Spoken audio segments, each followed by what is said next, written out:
دشمنی ہے کوئی. اللہ کے رسول علیہ السلام نے اپنی زندگی میں صرف 2 مرتبہ سر سے ٹوپی ہٹائی ہے, ایک عمرے کے موقع پر, ایک حج کے موقع پر. باقی آپ زندگی بھر سر کی ٹوپی کے ساتھ ہوتے تھے. داڑھی 10th پاس ہونے کے بعد جب 10th میں داڑھی آ گئی, اللہ کے رسول علیہ السلام کی ساری خوبصورتی داڑھی کے ساتھ تھی. وداؤٹ داڑھی نہیں تھی, وداؤٹ برڈ نہیں تھی, بلکہ داڑھی کے ساتھ تھی اللہ کے رسول علیہ السلام. اب اس کو کاٹ رہے ہیں, تراش رہے ہیں, اور یہاں سے چرپٹے, ادھر سے چرپٹے, دیکھنے میں بھی سمجھ میں آتا. اگر ایک فطرت سلیمہ کی مالک, صحیح گھرانے کی تربیت یافتہ گھرانے کی کوئی بچیاں, کوئی لیڈیز وہاں سے گزرنا بھی پسند نہیں کرے گا ان چرپٹوں کو دیکھ کر کے. ارے کیا خبیث لوگ یہاں پر ٹھہرے ہوئے, ارے کیسے لینا لوگ ٹھہرے ہوئے, استغفر اللہ, تھوکتے ہوئے بھی دینا چاہیں گے نہیں. بہرحال ایسی تربیت ہونی چاہیے. بال اپنے رکھیں گے تو بال برابر. حضرت علی المرتضیٰ رضی اللہ تعالیٰ عنہ کو جب پتا چلا کہ اللہ کے رسول علیہ السلام نے ارشاد فرمایا, حکم فرمایا کہ سر کے بال یہاں سے لے کر یہاں تک برابر ہونے چاہیے, چھوٹے بڑے نہیں ہونے چاہیے, سر کے بال برابر ہونے چاہیے یہاں سے لے کے یہاں تک. تو آپ اس کے بعد سے ہر مہینہ تخلا کرا لیں, مہینے کی پہلی تاریخ کو تخلا, کہ کہیں ایسا نہ ہو کہ اللہ تبارک و تعالیٰ کی نافرمانی کی شمار میں ہم آ جائیں. لہذا ہمیں بھی چاہیے کہ ہم برابر بال رکھیں. جب تک اسکول میں پڑھ رہے ہیں خاص طور پر بالکل برابر بال رکھنے کی کوشش کریں. یہ اللہ کے رسول علیہ السلام کا حکم ہے.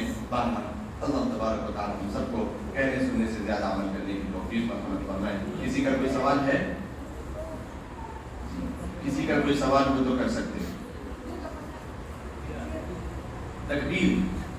دیکھیے تلبیہ ایام تشریف میں پڑھنا ضروری ہے ہمارے لیے. میں آپ کو واضح طور پر بتا دوں, کل آئندہ 9 ذی الحجہ یعنی عرفے کے دن کی فجر سے 13 ذی الحجہ کی عصر تک ہر نماز کے بعد مرد حضرات کے لیے, چاہے وہ جماعت سے نماز پڑھے یا پھر اکیلے نماز پڑھے, زور سے تلبیہ پڑھنا. اللہ اکبر اللہ اکبر, لا الہ الا اللہ واللہ اکبر اللہ اکبر وللہ الحمد. زور سے 1 مرتبہ پڑھنا واجب ہے. 3 مرتبہ پڑھے کوئی بات نہیں. بہرحال بچیوں کے لیے, بچیاں بڑی غفلت میں ہیں اس مسئلے کو لے کر کہ عورتیں 9 ذی الحجہ کی فجر سے لے کر 13 ذی الحجہ کی عصر تک اکیلے نماز گھر میں پڑھ رہی ہیں, آہستہ آواز میں تکبیر یہ تلبیہ پڑھنا ان کے لیے 1 مرتبہ پڑھنا واجب یعنی فرض کے درجے میں یہ عمل ہے. اس کو چھوڑنے سے گناہ ہوگا, ضرور ہوگا گناہ, اس وجہ سے اس کو پڑھیں.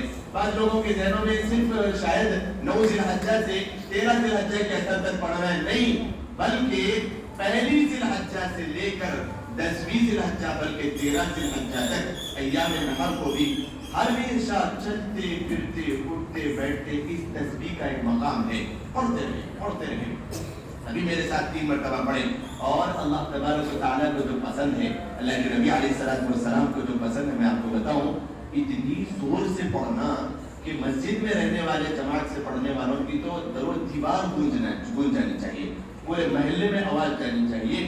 ایسی تکبیر پڑھنے کا حکم ہے. راستے میں بھی جب ہم پڑھیں عیدگاہ کو جاتے ہوئے زور سے تلبیہ پڑھتے ہوئے جانا ہے. بقرعید میں ابھی میرے ساتھ پڑھیں, 3 مرتبہ پڑھیں گے.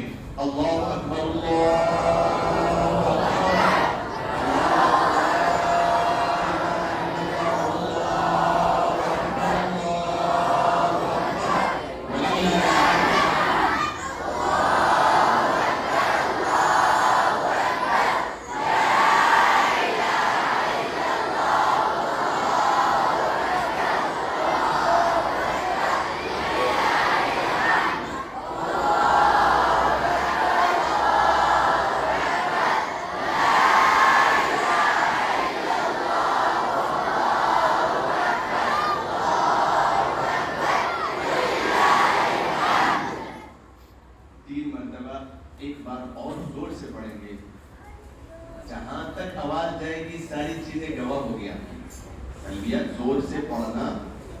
خوش کرنے والا ہے اللہ کے نبی علیہ السلام کے ساتھ کو بھی زور سے 3 مرتبہ ایک آواز میں پڑھیں.